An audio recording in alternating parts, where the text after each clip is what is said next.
Breaking tonight, everyone. In a turning twist, the Wike-led PDP faction has now expelled Oyo State Governor Seyi Makinde, Bauchi State Governor Bala Mohammed, PDP chieftain Bode George, and several others, in what seems a retaliatory move in the wake of last weekend's controversial national convention in Ibadan. It's a dramatic escalation in the internal war tearing the PDP apart, and today that war came to a head at the Wadata Plaza.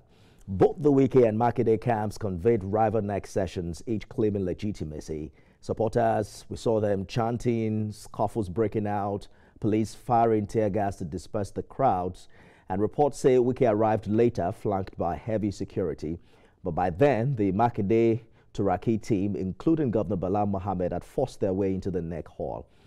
In the chaos, journalists were tear gassed, and even accusations not yet confirmed, not yet verified rather, that someone may have been shot in the midst of all of that. This isn't just a power struggle, it's a full-blown showdown for control of the party's soul and structure. Let's begin with someone who saw all of this played out earlier today. TVC State House correspondent Femi Akonde, he joins me live from our studio in Abuja. Femi, quickly take us through what you saw when the first group arrived this morning. How did the arrival set the tone? And at what point did things escalate, triggering the police to fire tear gas? Well, hi, Nifemi. Samuel Anyanwu, the embattled National Secretary, or should I say suspended National Secretary of the People's Democratic Party, arrived quite early today at the headquarters of the PDP. You know, he went to his office, he briefed the press, just telling us that, well, all is set for the National Working Committee meeting and indeed the Board of Trustees meeting that was scheduled to hold at 2 p.m. today. Questions were asked about the presence of policemen, heavy security around here. He downplayed that, just saying, well, it's normal protocol for security to be around on a special day when the National Working Committee of the party and indeed the Board of Trustees would meet. You know, at some point, tension began to build, and, you know, we could feel it. Then we heard news that Tamino Turaki and his NWC, National Working Committee, were on their way to the PDP Secretariat.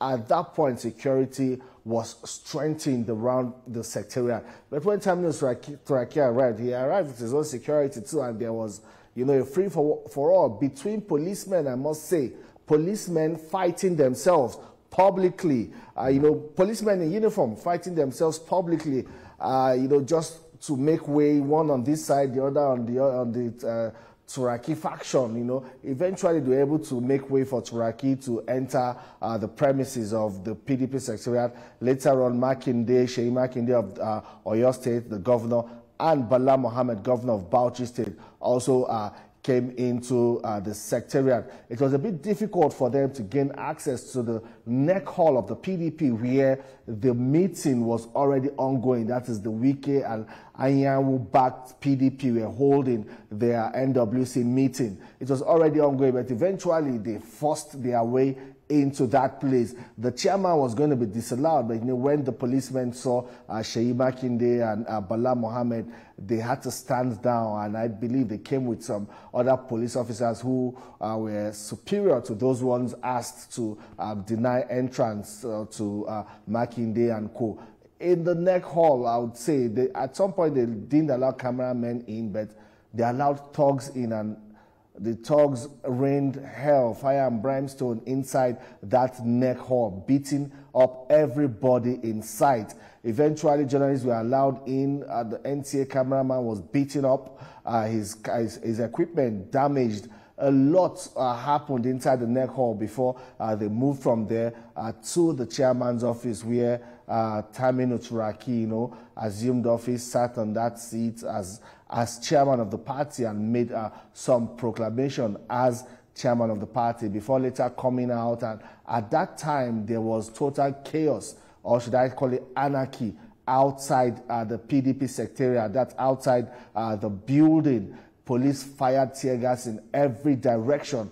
At some point, even they started deliberately targeting people. They saw the channel's cameraman fully kitted with his anti-riot gear and all of that. I don't know if that's what maybe provoked them and they deliberately targeted him and shot him on his leg, around his knee. It was really, really bad to see. You know, and these are some of the issues that add up statistics that at the end of the day, when Amnesty International and the Committee to Protect Journalists and other global organizations come up with reports about human rights issues in Nigeria, you see the police begin to run helter-skelter to counter this claim. But at the end of the day, you know, in the front line, they have not performed excellently well in crowd control, because most of those tear gas fired, a lot of that was unprovoked. There was absolutely no need for that, because it just appeared like trigger-happy policemen just really, you know, happy just to shoot tear gas in every direction and harass and oppress innocent citizens, including journalists. At some point, too, we ran to safety in the corner, and, you know, the policemen came there and said, "What are you guys doing here?" We said, "Oh, we are journalists," because the whole air was filled with smoke. "We are journalists." And they started making gestures for us, saying, "Una want smoke too? Una want smoke too?" Before we knew what was going on, they fired another tear gas right in our midst. We had to take off, leave that place again. You know, it was really, really chaotic and sincerely embarrassing to see Nigerian police in this very unprofessional manner in crowd control and managing that kind of situation. Well, the governors also had their fair share. We saw Seyi Makinde's eyes, you know. Wike himself, Minister of FCT, did not step out of the car, so I believe he was immune from the whole tear gas that filled the air. Bala Mohammed, Turaki, and all others, they also, you know, had to go through the torture you get from, you know, inhaling the tear gas smoke. Indeed. A lot of people collapsed. Some were asthmatic, some, you know, just couldn't withstand the tear gas, but the police was not letting up. They continued to fire tear gas and fill the air with smoke. Eventually, the whole of that Zone 5 of Wuse turned into a very disorderly scene. Shops had to lock up. A lot of people had to pack their goods and close shops for the day, and, you know, it wasn't a scene to behold, Nifemi. I have to bring in my next guest now, but I'm guessing Nyesom Wike came in right after Makinde-led group had left the PDP headquarters, because we later on heard that they too now have expelled, you know, some members of the other group. Who currently occupies the Wadata Plaza as we speak now? It's hard to tell, Ifemi. It's hard to tell, sincerely. Nyesom Wike came in while Bala Mohammed and Makinde and co were still there. When Bala Mohammed was giving that press conference, the vehicle behind him was Nyesom Wike's vehicle. Nyesom Wike did not step out of the vehicle at that point, maybe because of the tear gas and all of that. So, you know, he was in his vehicle. Seyi Makinde and Bala Mohammed had to also stay in the vehicle in their own car. The NWC elected at the Ibadan convention, they were also in their own vehicle, and, you know, just allowing the police shoot tear gas in all directions. And eventually we started to hear that the police is planning to seal off Wadata Plaza and deny access to either to the two groups. We don't know how far they have gone with that. We cannot say categorically now who is in charge of Wadata Plaza, either the Wike block or the Turaki, Seyi Makinde, and Bala Mohammed block. Well, thank God you're safe, and hopefully our colleague at Channels TV also gets well soon, who was shot by the tear gas canister.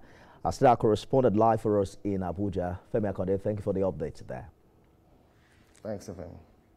Well, let's turn our attention now to the studio here in Lagos. I'm joined by Tunji Abdulhamid, who's a lawyer and a member of the People's Democratic Party. I guess you'll find out what side is on by the time we start this conversation. Mr. Abdulhamid, very terrible news we're following. It's a shame that in 2025, politics has gone south, and we have now, you know, turned sides amongst the police to even experience such a violent move.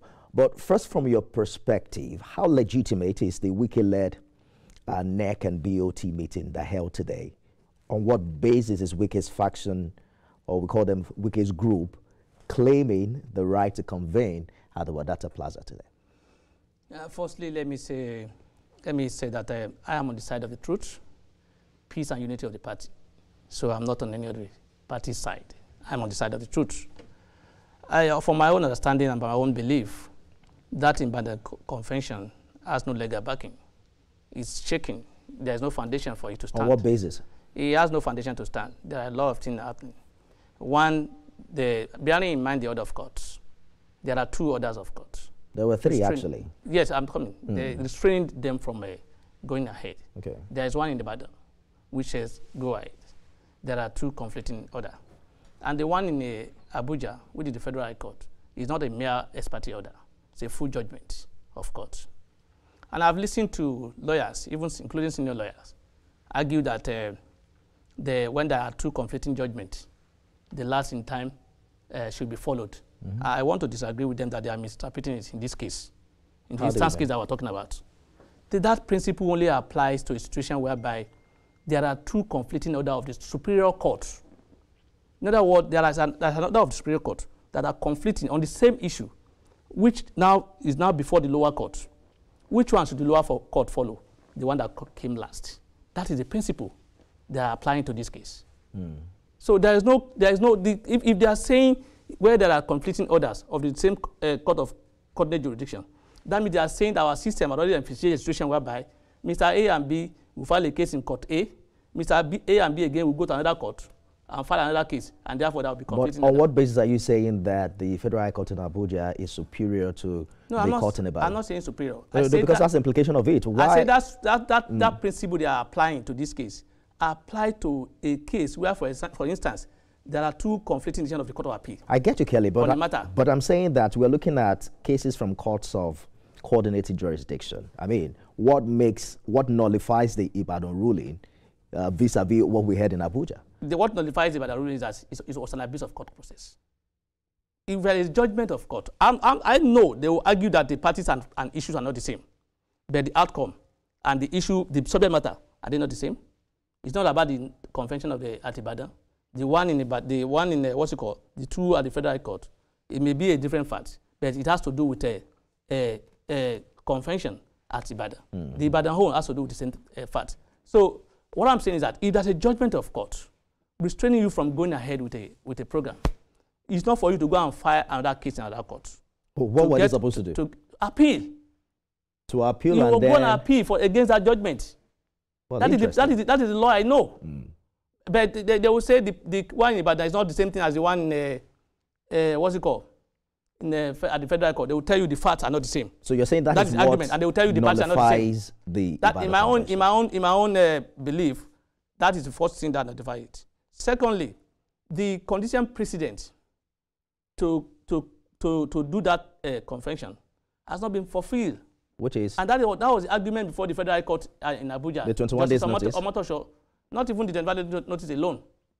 Those who went to court at Federal Court before Justice Omotosho, what was the argument? The argument was that the party has failed, those who want to carry out the convention, has failed to comply with the provision of the Constitution and the guideline of the party, which requires that there must be world congresses across the states, there must be local government congresses, and there must be state congresses. There are states who are yet to do their congresses, and you want to go ahead and conduct a convention, which means those people have been shut out. Because those that will participate as delegates, majority of them are part of should be part of the people elected at the Congress. So they are saying, look, we have not elected our own congresses. So it is too early or premature for us to go ahead. And that was why the former Senate President, Dr. Bukola Saraki, foresaw this.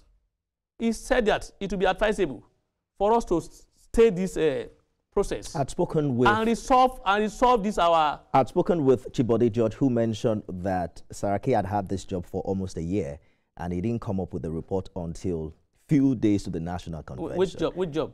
Reconciliation? Yes. What job does he have to? No, has he done his own part? I'm saying that why did he wait a few days to the national convention to come up with the recommendation? Let's even admit that the Dr. Saraki led committee is yet to submit their report. Does that give you the opportunity to do the wrong thing? To do impunity? What we're saying now, to not follow the rules and laws of the party? Is a gale of expulsions, starting from the Ibadan Convention. Wike, Ayahu, Fayoshi, and others were expelled. today we are hearing that Makinde, the Bauchi State Governor, Badejot, and others have also been expelled. Do you believe those expulsions or those expulsions really follow due process under the PDP constitution? Not at all. Both of them? Not at all. Not at all. You see, the one at Ibadan, for instance, under Section 57 of the party constitution, Constitution of the People Democratic Party, 2027 was amended. They require that there are processes, there are procedure. Lay down the disciplinary procedure to be followed. And that disciplinary procedure include giving notice to those who have been alleged or have been charged for any offense. They are not only required to be given notice, they have the right to come and defend themselves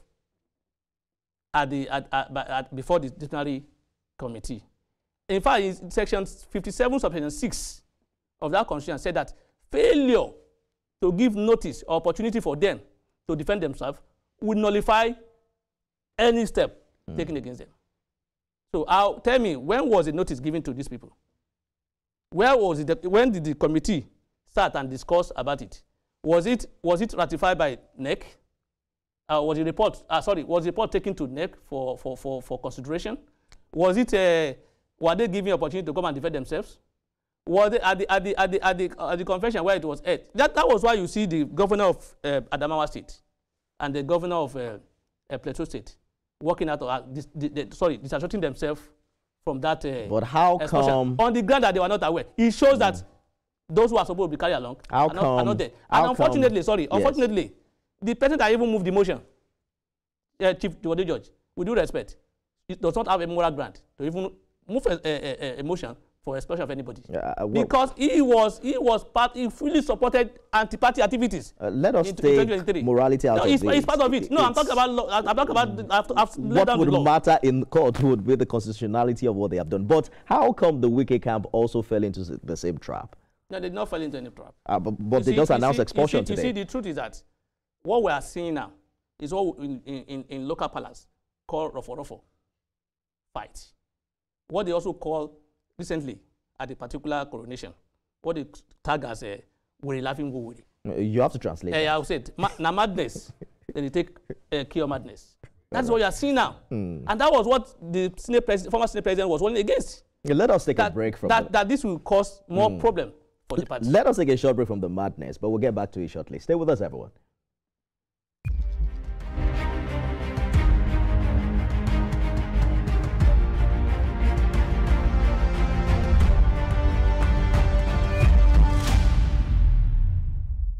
Sonjay Abdulhamid, lawyer and member of the PDP, thank you for staying the course on the program today. Let's turn to today's physical confrontation. Is it legally or politically defensible for either group to have turned up at that plaza with supporters?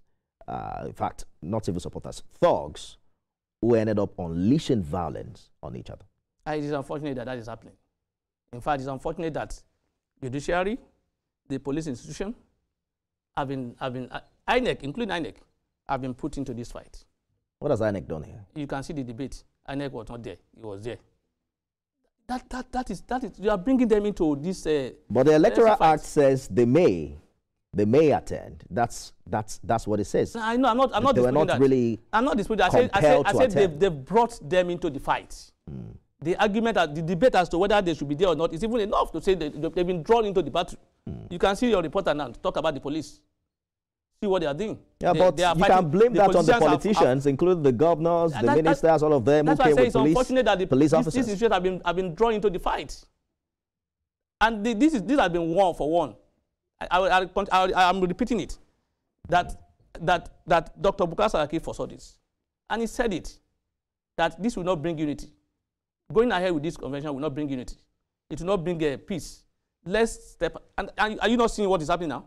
But they say I'm telling you, unfortunately, the party is going down. The expulsion of individuals like the FCT minister was even coming too late, considering the things he's done, considered anti-party. That is debatable. I'm not saying yes or no. But I'm saying that, look, even if it's being done now, you have to do it in line with due process of law, as well as in line with the constitution of the party. In particular, compliance with Section 57. The disciplinary procedure is stated in that section, and it's clearly stated there. So what this procedure followed. All right. That is the point here. Let me play an excerpt of an interview we had with Tanimu Turaki, who is the PDP national chairman. Some said call them factional chairman, but you know it will take a court to determine whether they're a faction, so we're just going to call them camps or groups for now. But he said something very, very instructive earlier today. We will be now calling on international community. I want to call on President Trump.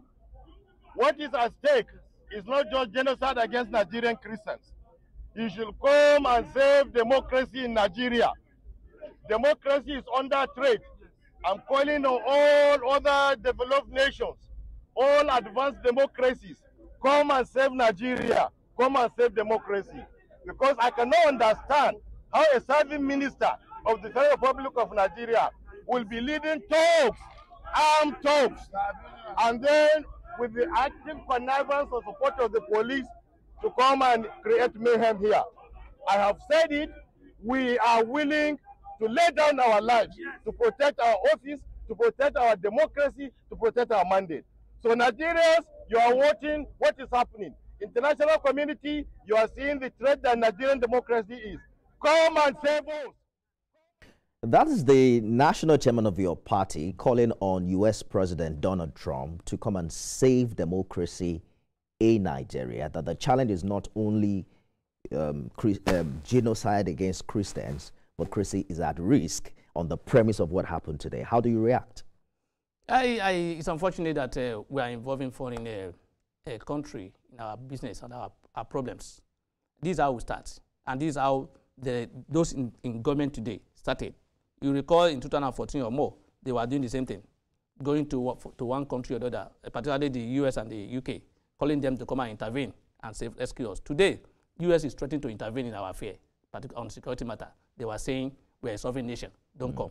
We are calling the US to come and intervene in our democracy now. The US will now come and impose its own style on us. And then I see this as a neocolonialism. We should do our own thing ourselves. And that was why the court said, look, issue of party or whatever should be settled within the party's procedure or means of settling matters. Calling outsiders to come and resolve your issue may boomerang in the future or thereafter. I don't see why. Yes, they have the right to, like I said, they are following precedent. People in government today did the same thing. There are records of that.